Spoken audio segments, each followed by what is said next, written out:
She didn't know that dropping her daughter off at a stranger's birthday party would be the last ordinary thing she'd do for a very long time. Hadley Moore had lived a simple rule since Noah was born. Keep the circle small, keep the risks low, keep moving forward.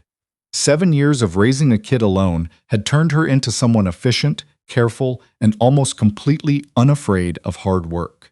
She ran a coffee shop in Charleston, South Carolina, Morning Bird, tucked between a dry cleaner and a bookstore on King Street, and she'd built it from nothing with her own hands, a small business loan, and more 6 a.m. mornings than she could count. So when her neighbor's kid invited Noah to a birthday party at some estate out on Kiowa Island, Hadley almost said no. Noah's face stopped her. 7 years old, gap-toothed, already wearing the particular expression she'd inherited from her mother. That look that said, "Please don't be the reason this doesn't happen," and Hadley had folded. She always folded for that face. The estate was obscene. There was no other word for it. She pulled her sensible Subaru through iron gates wide enough for a freight truck and followed a paved drive through hedges trimmed so precisely they looked artificial. The house at the end wasn't a house. It was a statement. 4 stories of pale stone, a fountain in the circular drive, landscaping that probably employed 6 people full-time. The kind of place where every room had a name. She almost turned around. "It's just a birthday party," she told herself. 2 hours, cake, go home. She stayed for the cake. She was loading Noah back into the car when the man emerged, from the side entrance of the house in conversation with another man in a suit, not looking at her at all. Silver-streaked dark hair. Late 30s, maybe 40. The kind of face that didn't waste expressions. He was saying something clipped and quiet, and the man beside him was nodding the way people nodded when they were too smart to disagree out loud.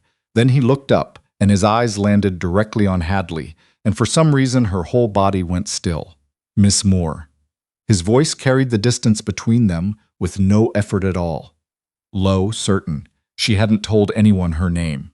He walked toward her like the driveway belonged to him, which of course it did. Up close he was taller than she'd registered. Eyes the color of deep water, not pretty, just precise, the kind of eyes that filed things away. "I don't think we've met," she said carefully. "We haven't." He extended a hand. Cormac Alden. She knew the name. Anyone in Charleston knew the name. Alden Capital, Alden Holdings, the Alden Foundation that had renovated 3 neighborhoods and a hospital wing in the last decade. The man behind the curtain that kept pulling strings whether anyone asked him to or not. "I know who you are," she said, shaking his hand once and releasing it. "I still don't know how you know my name. Your shop supplies the coffee for my office building on Meeting Street. We've been a client for 18 months. I have 43 accounts," Hadley said flatly. "I don't memorize names on the invoices." Something shifted in his expression. Not quite a smile, but close. "I know. I've been meaning to introduce myself for some time." He glanced briefly at Noah, who was watching him with the unfiltered curiosity of a child who hadn't yet learned to pretend indifference. "Your daughter is very polite. She thanked the staff twice. I taught her that. You taught her well." There was a silence between them that should have been awkward and somehow wasn't. It annoyed her that it wasn't. "We should go," Hadley said. "Of course." He stepped back. "I'll be in touch, Ms. Moore." He walked back toward the house without explaining what that meant, and Hadley strapped Noah into her seatbelt and drove away telling herself it was nothing. A man with more money than sense who collected people like stamps. Nothing to think about. She thought about it the whole drive home. He was in the shop the next Tuesday. Not unusual. Lots of people came to Morning Bird. That was the point. But Cormac Alden wasn't the type who wandered into independent coffee shops on weekday mornings. He was the type who had things brought to him. He sat at the small table by the window, the one her regulars called the thinking spot, with no phone, no laptop, nothing. Just his hands wrapped around a mug of whatever the counterperson had given him, watching the street outside like it might tell him something. Hadley finished pulling 2 shots and came around the counter herself. "Did we get the order wrong?" He looked up. "No." "It's good. Then why are you here?" He considered the question like it deserved actual thought. "I wanted to see how you run it." She looked around the shop.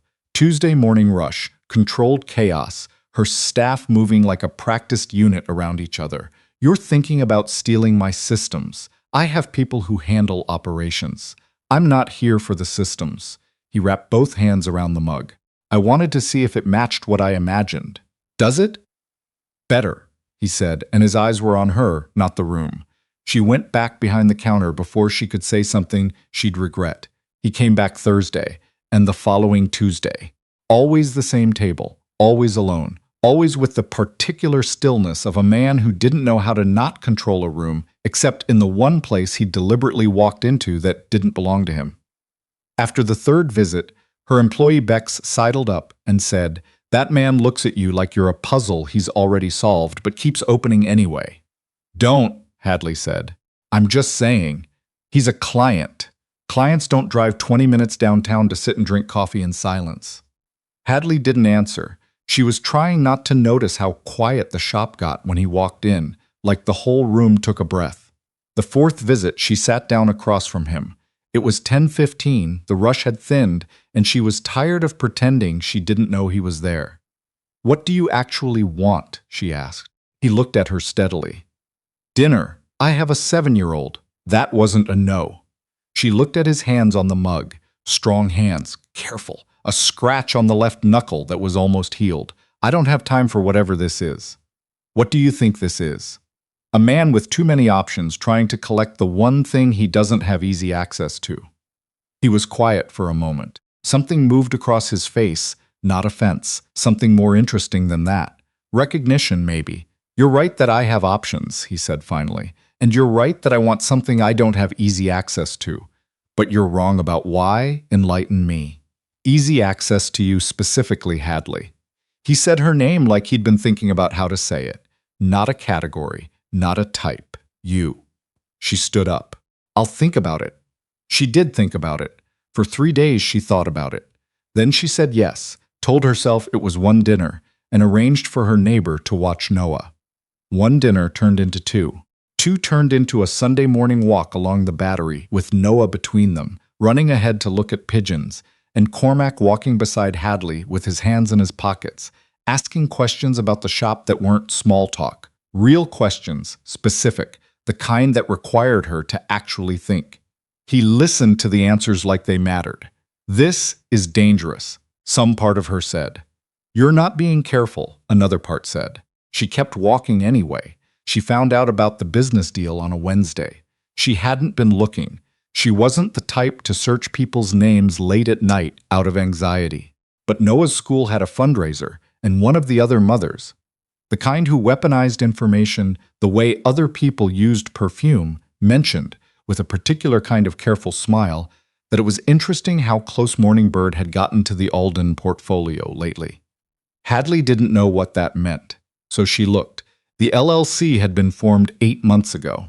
A holding company with no listed purpose, no public profile, and partial ownership of the building on King Street where Morning Bird rented space. Her building. The building whose lease was due for renewal in 6 weeks. She'd been bidding against herself for a year, not knowing it. She sat with that information for 4 hours before she called him. He answered on the second ring. "Hadley, tell me about KS Holdings." A pause. "Not long, but long enough. Where did you hear that name? Does it matter?" "Yes. Tell me anyway." Another pause. She could hear him shift, could picture him exactly, standing probably somewhere with clean lines and too many windows, recalibrating. "We should talk in person. We're talking now. Not about this." She hung up. Then she sat in her kitchen for another hour, Noah asleep upstairs, the quiet of the house pressing against her like a held breath. He was at the shop when it opened at 6 the next morning. He was the first one through the door. He looked like he hadn't slept. Hadley told Bex to hold the counter and took him to the back office. Barely a room, really, just a desk and 2 chairs and a shelf of binders, and shut the door. 8 months ago, she said, before he could start. Yes. Before we met. He stayed standing, which she'd expected. Yes. So the party, running into me at the party, was not an accident. He said it without apology, which she respected and hated simultaneously. "I'd been following your shop's growth for about a year. You're exceptionally good at what you do. When the building came available, I bought it as an investment. I told myself that's all it was. But I wanted to meet you. He looked at her with those precise, careful eyes. Not to leverage you, not to acquire you or your business. I wanted to meet the person who'd built something that good from nothing. You orchestrated it. I arranged the circumstances, he said. I didn't expect, he stopped, started again. I didn't plan what happened afterward. What happened afterward being me trusting you, yes. She turned away from him, looked at the shelf of binders. Her whole business, documented and organized, because she couldn't afford to lose track of anything. 6 years of her life on those shelves. You own my building, she said. I do, and my lease is up in 6 weeks. Also true. She turned back around. Are you going to use that? He looked at her like the question caused him something. No. I'm going to have my attorney draw up a 10-year lease at your current rate this afternoon. You'll have it by tomorrow. No conditions. She hadn't expected that. She didn't let it show. Why? Because it was wrong not to tell you. And because I would rather lose the building entirely than have you think that was ever a tool I intended to use against you. She studied him.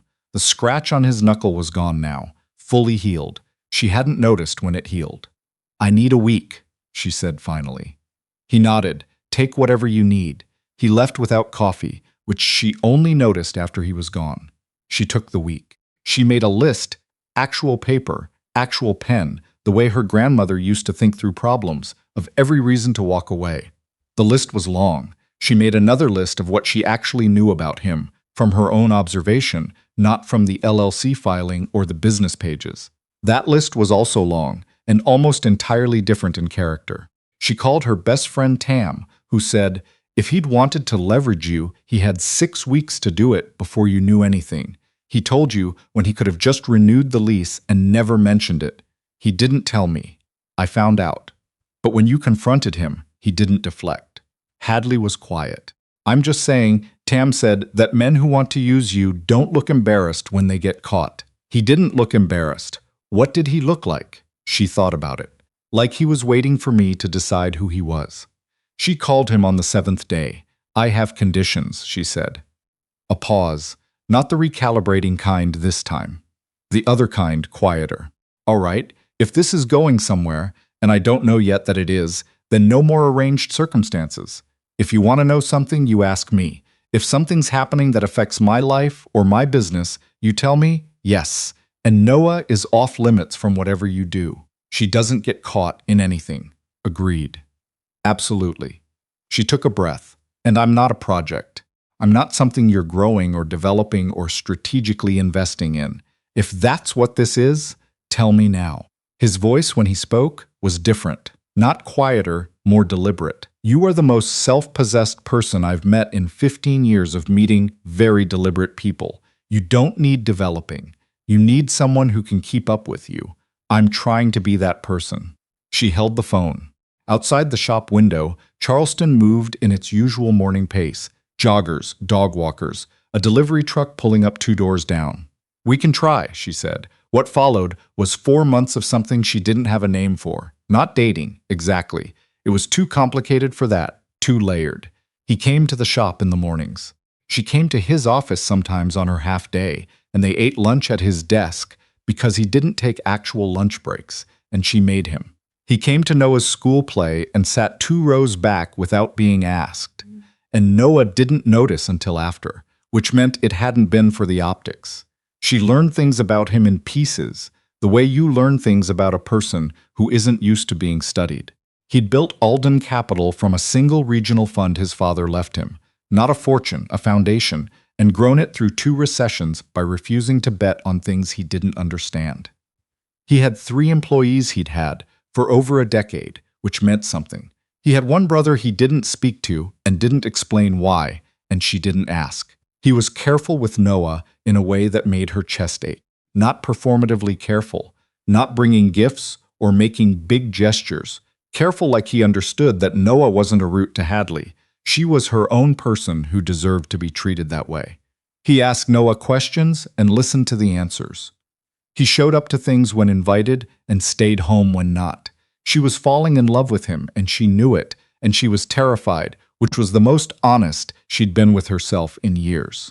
The night everything changed was a Thursday in March. Noah was at a sleepover.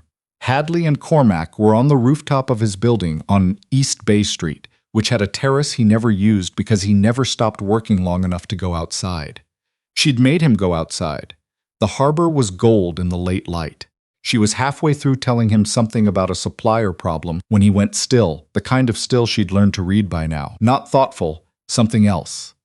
"There's something I haven't told you," he said. She put down her wine. "All right. The LLC KS Holdings." He looked at the harbor. "It's not the only one." She waited. "When I started looking into your shop, and I want to be clear that this started as professional interest before it became anything else, I was thorough, probably more thorough than was appropriate." He turned to look at her. "I know about Noah's father." Her voice came out very steady. "What about him? That he hasn't paid a cent of child support in 3 years. That he's in litigation currently over a business deal that went wrong, which is why the payments stopped. And that he's going to lose that case, and when he does, there's going to be a settlement large enough that he could pay what he owes, and he almost certainly won't." Hadley stared at him. "How do you know about the litigation?" "Because his case touches mine, peripherally. One of the companies he's suing is a minor subsidiary of Alden Holdings." He said it without flinching. "I found out 6 weeks ago. I've been trying to figure out how to tell you." The rooftop was very quiet. Somewhere below, traffic moved, people lived their Thursday night lives. 6 weeks, she said. "Yes. While we've been," she stopped. "Yes." She stood up. Not because she needed to move, because staying still didn't feel possible. "What were you going to do with it?" "Nothing. I was going to tell you and let you decide if you wanted to do anything with the information. You could use it. You could settle the case in a way that forces his hand." "I could," he said simply. "I won't. Because it's your life, not a variable I get to move." He stood too, not closing the distance between them. "I'm telling you now because I promise no more omissions. Not because I want to manage this for you." She looked at him across the space between them. "You keep doing this. You keep having information you could use and not using it." "Yes. Why? Because the only thing that matters to me is that you trust me, not that I win something." She crossed the terrace and kissed him, which wasn't a decision so much as a conclusion. His hands were careful, which she'd expected, and then less careful, which she hadn't. This, some part of her thought, is the part where I stop being afraid. She didn't stop being afraid. Fear and love, she was learning, weren't opposites. They lived in the same house and sometimes tripped over each other in the dark. The case settled in May. Noah's father paid 18 months of arrears in a lump sum and vanished back into his life. Celebration. The money was for Noah's future, not for a story. She didn't tell Noah where it came from. Some things were hers to carry. What she didn't anticipate was the letter. It arrived at the shop on a Tuesday. Forwarded twice, no return address, postmarked from Atlanta. Inside, 2 pages, handwritten, from her father, who she hadn't spoken to in 11 years. She read it standing at the counter during the slow hour after the morning rush. The letter said he was sick. The letter said he was sorry. The letter said he'd heard she had a daughter and wanted. The word he used was reconcile, which she read twice to make sure she understood what he was asking. Her hands weren't shaking. She'd expected them to shake. They were completely still. She drove to the hospital on her lunch break that day, not because her father had asked, but because she had questions that didn't fit in a letter. Cormac called when she was in the parking garage. She answered, "What's wrong?" he said. He could tell from her voice, apparently, without her saying anything. "My father wrote to me." A beat. She'd told him the outline once, late at night when she was tired enough to be honest. The years of her mother working 2 jobs, her father's gambling, the day she'd left for college and made a quiet promise to herself not to look back. "Are you going in?" he asked. "Yes." "Do you want me there?" She almost said no out of habit. "Yes," she said instead, "but not yet. Give me an hour first. I'll be there in an hour." Her father looked smaller than she remembered. Hospital beds did that, or maybe she'd just grown. He was pale, had the particular look of a man who'd finally understood that his body was a bill that had come due. He saw her in the doorway, and his face did something complicated. She sat down. She didn't hug him. She wasn't ready for that. "You look like your mother," he said. "I know. She was the best of us." "She was," Hadley agreed. "She worked herself half to death covering for you, and then she worked herself the rest of the way just to keep me in school. So I want you to hear me say that clearly before anything else." He nodded. He didn't try to argue, which she hadn't expected. "I don't know yet if I can forgive you," she said. "I don't know if forgiveness is the right word for what's between us. But I'm here. That's what I have right now." He started crying. Quietly, the way old men did. She didn't move to comfort him, and she didn't leave, and she thought that was probably the most honest thing she'd ever done in a room with him. Cormac was in the lobby when she came down. Not on his phone, not working. Just there. He took one look at her and opened his arms, and she walked into them without thinking about it. "I don't know how I feel," she said into his shoulder. "You don't have to know yet. He wants me to bring Noah." A pause. "What do you want?" "I want Noah to have a grandfather who's worth knowing. I don't know yet if he is. Then take time to find out." She pulled back to look at him. "You're very good at not telling me what to do." "I'm very good at wanting to," he said. "I'm working on the gap." She laughed, which surprised her. The sound came out rough around the edges, but it was real. Summer moved slow and sweet the way Charleston summers did before the heat became unbearable. The shop was busy. Noah turned 8 and became briefly obsessed with marine biology and asked Cormac questions about the ocean at every dinner, and Cormac answered all of them and twice looked things up because he didn't know, which Noah found deeply satisfying. Hadley visited her father 4 more times. The relationship that formed was cautious and small and honest, which was more than she'd thought possible. He didn't try to be her father. He tried to be a person who was sorry, which was harder and more valuable. On the 4th visit, she brought Noah. Noah shook his great-grandfather's hand very seriously and asked him what his favorite animal was. He said sea turtles. Noah approved. Hadley watched them and felt something in her chest she didn't have a name for at first, and then recognized. It was grief finishing, the long, quiet process of the past becoming the past instead of the present. She told Cormac about it that evening. They were in her kitchen. She cooked, he washed up, an arrangement that had happened without discussion and never changed, and she was telling him about the sea turtle conversation when she realized he'd stopped moving. She looked up. He was holding a dish, looking at her, and his expression was the one she'd been watching him try to keep contained for months now. Open, a little raw. "Marry me," he said. She blinked. That wasn't a question. No. He put down the dish. "I know you know what you want, and I know you make decisions in your own time, and I'm not asking you to decide anything tonight." He crossed the kitchen and stood in front of her. "But I need you to know that this is where I am. That I want to build something with you that isn't preliminary, that what I feel isn't something I'm managing or planning around. It's just there." She looked at him, the man who'd bought her building before he knew her name and then handed her a 10-year lease because it was wrong not to. The man who sat 2 rows back at school plays and answered every question about ocean animals and never once tried to fix her grief before she was ready to have it fixed. "Ask me again," she said, "in the right way." Something soft crossed his face. He exhaled. Then he took her hands in his and said, very quietly, "Hadley, will you marry me?" "Not tonight," she said. "Ask me again in 6 months." He laughed, which she felt as much as heard. 6 months. "I want to know what we look like in winter. I want to know if you're terrible at being sick. I am. I know. I want to experience it. I want Noah to weigh in. She's 8. She has opinions." He kissed her hands, both of them, which was the kind of gesture she'd have called sentimental from anyone else and didn't from him because nothing he did was for show. 6 months, he said. She made him stay for dessert. He was terrible at being sick. She was right about that. He ran a fever in October and spent 2 days trying to answer emails from the couch in a blanket, and she made him stop, and he argued and she won, which he accepted with the dignity of a man who knew when he was outmatched. Noah brought him soup and a drawing of a sea turtle for the wall. He kept the drawing.